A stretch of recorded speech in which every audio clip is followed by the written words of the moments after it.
क्या अमेरिका और इजराइल दोबारा से ईरान पर हमले की योजना बना रहे हैं? ईरान और इजराइल के बीच सीजफायर भले ही हो गया हो, लेकिन सब जानते हैं कि यह तूफान से पहले की शांति है। सबने देखा भी है कि ईरान से जंग लड़ते हुए इजराइल की हाफ कह सकते हैं हाफ ने लगा था और ईरान की तरफ से लगातार कमजोरियों पर भी साफ सामने आ गई थी। कुल मिलाकर इन्हीं बातों ने दोनों देशों को सुस्ताने के लिए मजबूर कर दिया। लेकिन अब कहा जा रहा है कि कहीं ऐसा तो नहीं कि युद्ध का एक और आरंभ हो जाए।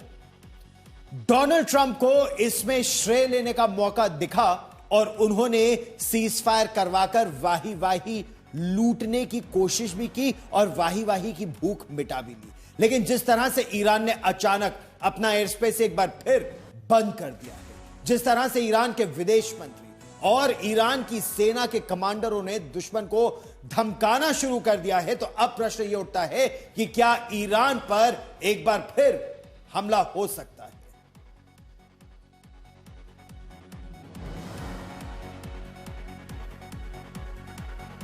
और देखिए, एक के बाद एक ऐसे संकेत मिल रहे हैं जिनसे लगता है कि दोनों देश जंग की तरफ लगातार बढ़ रहे हैं या फिर इसकी तैयारी में जुट गए हैं। खास बात यह कि यह पहला ऐसा मौका होगा कि लगातार दोनों देश रुककर ऐसी बड़ी तैयारियों में लगे हुए हैं। देखिए, हम आपको संकेत वो दिखाने का प्रयास कर रहे हैं इस समय। क्या है ये संकेत? इन हमलों को लेकर क्या क्या ये संकेत नजर आ रहे हैं? सबसे पहले सबसे बड़ा संकेत क्या है? सीज फायर के बाद जो खबर आई थी कि अमेरिका ईरान के साथ एक डील करेगा। अमेरिका ने डील का ईरान को ऑफर दिया और प्रतिबंधों में राहत देने की भी बात की, लेकिन फिर डोनाल्ड ट्रंप अपनी ही बात से पलट गए।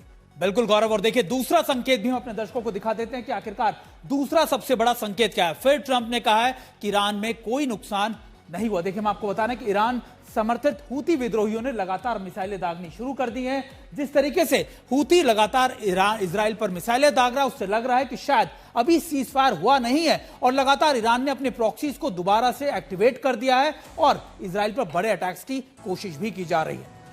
अब हम आपको यह बताते हैं कि अमेरिकी हमले के बाद international atomic energy agency IAEA Iran ने उससे रिश्ता तोड़ने की बात की। अपनी संसद में ऐसा कहा गया, लेकिन कल संसद से पास कानून पर ईरान के राष्ट्रपति उन्होंने मसूद पेजेश्कियान ने हस्ताक्षर भी कर दिया।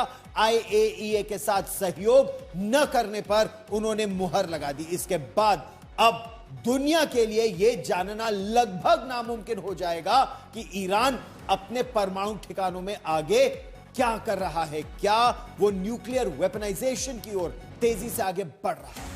चौथा बड़ा संकेत, सबसे बड़ी बात यह कि ईरान का परमाणु कार्यक्रम तबाह हुआ भी या नहीं। लगातार फिल्मी स्टाइल में जिस तरीके से B-2 बॉम्बर्स ने हमला किया था और ट्रंप ने पूरी दुनिया में इसकी वाहवाही लूटी थी, इसको लेकर बड़ी बड़ी बातें की थी, उसी की अब यानी अमेरिका की खुफिया एजेंसी लगातार इस हवाला देकर बता रही है मीडिया रिपोर्ट से कि ईरान के परमाणु ठिकानों को पूरी तरीके से मिटाने में अमेरिका नाकाम रहा है। यानी आदत के मुताबिक ट्रंप ने पहले यह बात मानी थी, लेकिन अब इसे लेकर लगातार अमेरिका में ही बातें चल रही है कि ऐसा हुआ भी या नहीं हो पाए। गौरव, तो अब क्या ईरान पर दोबारा हमला करना यह जरूरी हो जाएगा अमेरिका और इजराइल दोनों के लिए? अमेरिका और इजराइल के लिए उनका मकसद पूरा नहीं हुआ, क्या यह सबसे बड़ी चिंता की बात है? ना अमेरिका ईरान के परमाणु ठिकानों को पूरी तरह से तबाह कर पाया और ना ही इजराइल अयतोल्ला अली खमेनी की सत्ता को उखाड़ पाया। वैसे भी इजराइल अपने मिशन को कभी अधूरा नहीं छोड़ता है। तो क्या एक बार फिर अचानक ईरान पर इजराइल हमला करेगा? क्योंकि धमकी इस बार ईरान ने भी दे दी है कि अगर ऐसा हुआ तो ईरान भी पलटवार करेगा। और सबसे बड़ा सवाल यहां यही है कि ईरान ने एकाएक अपना एयर स्पेस क्यों बंद कर दिया? इसका जवाब हम ईरान के उस मानचित्र पर आपको विस्तार से समझाते हैं। दरअसल अगर आप इस मानचित्र को देखिए तो ये तेहरान और पूरे देश में वो अलग अलग सेंसिटिव मिलिट्री टारगेट्स हैं जिनको इजराइल निशाना बना सकता है। तेहरान में सैन्य मुख्यालय है, मिसाइल की फैक्ट्री शाहरूद में है, इस्फहान में मिसाइल की फैक्ट्री ही नहीं, परमाणु हथियार भी वहीं बिल्कुल रखे जाते बिल्कुल। हैं। देखिए गौरव ने आपको समझाया कि देखिए सबसे इंपॉर्टेंट है तेहरान यानी सेंट्रल ईरान का इलाका और वेस्टर्न ईरान का इलाका। ये पूरी तरीके से यहां पर फ्लाइट्स को नो जोन घोषित कर दिया गया, नो फ्लाइंग जोन है। और इंपॉर्टेंट ये है कि लगातार ईरानी इलाकों के अंदर क्या करने वाला है, क्या वो लगातार अपने डिफेंस सिस्टम्स को लगातार मजबूत कर रहा है या उसकी कई कुछ नई स्ट्रेटजीज है। और इसलिए इंपॉर्टेंट है क्योंकि इजराइल और ईरान अमेरिका ने जो अटैक किए थे वो सेंट्रल और वेस्टर्न एरिया में ही किए थे गौरव। अच्छा, अब अगर हम आपको उनके न्यूक्लियर साइट्स के बारे में बताएं और विस्तार से बताएं, चिंता की बात क्या है।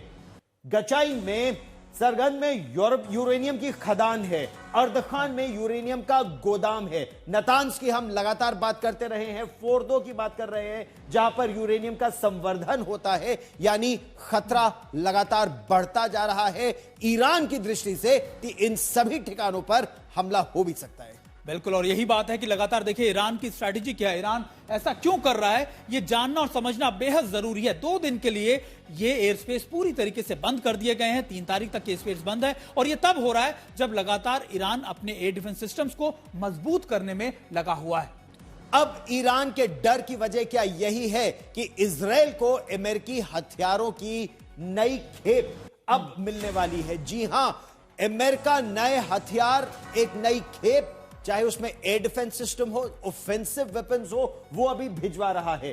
कहां कहां, जिस तरह से इजराइल के ऑपरेशंस लेबनान में चल रहे हैं, गाजा में चल रहे हैं, सीरिया में चल रहे हैं, इनके लिए नए हथियारों की जरूरत उसको पड़ गई है। बिल्कुल, और सोशल मीडिया पे लगातार ये दावा किया जा रहा है कि इजराइल के कई बड़े, अमेरिका के कई कार्गो शिप जो है, कार्गो एयरक्राफ्ट जो है, वो लगातार इजराइल पहुंचे हैं और इनका मकसद सीधे तौर पर इजराइल को मजबूत करना है। और ईरान पर दोबारा हमले के भी संकेत मिल रहे हैं अमेरिका की तरफ से। इजराइल को हथियारों की एक बड़ी खेप भेजी गई है।